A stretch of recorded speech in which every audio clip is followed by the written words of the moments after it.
Boss Totit.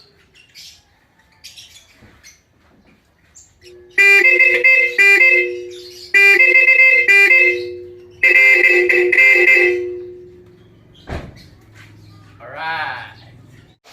Toyota Hiace commuter. Ganito po ang tamang paglalagay ng businang high and low. Ang ginamit po din ng busina ay Bosch Iran, ginawang Totit. Ang wiring po nito ay kakaiba dahil ito po ay positive trigger. Iano ko po ito po ang ginamit kong diagram, positive trigger. I-push nyo na lang po para mabasa nyo po ng ayos. Naglagay ako ng diode para sa kanyang main switch. Yan, dalawa pong relay ang ginamit. Siyempre dapat ay may fuse para safe ang ating harness. Ito yung toggle switch. Kung gusto niyo toggle switch, may available ako. PM lang kayo sa aking Facebook. Ito po ang actual. Dito naglagay ng diode. Ang diode po kung papansin natin ay mayroong parang silver. Yan po ay yung papunta ng toggle switch. Hindi ko na po isa-isahin para mabilis ang ating video. Tig-isa ng diode ang toggle switch. I-recall nyo na lang po yung dito tunog. I-recall nyo na lang po yung diagram para malaman nyo kung saan nakakabit tong diode. Bale ito po 86. Nagpunta ng switch na toggle. Tapos ito, ang dalawang ito 30. Pinagsama ko na para pumunta ng battery.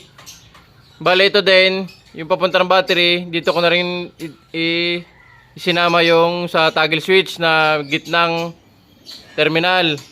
Dahil nga positive trigger itong Toyota Hiace. Tapos ito 85 naka ground.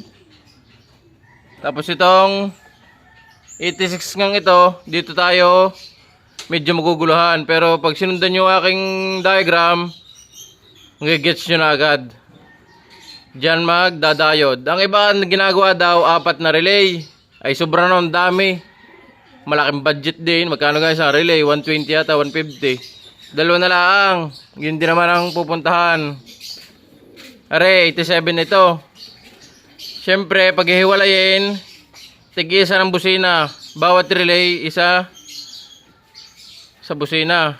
Isa sa busina. Ito yung galing sa manabelang switch. Ito ay positive trigger. Dito ilalagay sa pag pinagsama ng diode. Dati, testing. Sabay. Sabay. Tig-isa. Alright. Ganyan lang po.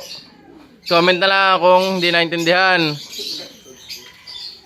Ipapaluan ko na rin ng ayos yung sa diagram. Dahil mahirap na tag dito. Actual at nailatag ko ng wiring. Dito sa Toyota, mahirap mag-wiring at may dito pinapasuot. Hindi tulad ng mga kotse na madali lang magpasuot. Aray, kahirap. Yan, di ko nilagay. Di na namin nilagay ang mounting ng busina dito. Tsaka doon sa may brake hose o brake line. Ang tawag yata doon. Doon na nilagay isa. Ang iba din na naglalagay ay magkakalas pa ng bumper para maganda ang mounting. Eh kaso mo, may chin na. Tinamad na kami magkalas. Dahil naka-tornilyo yung chin. Baka masira pa ang mga nakano lang yung wood screw. Alright. Siyempre, huwag mong kakalimutan mag-subscribe.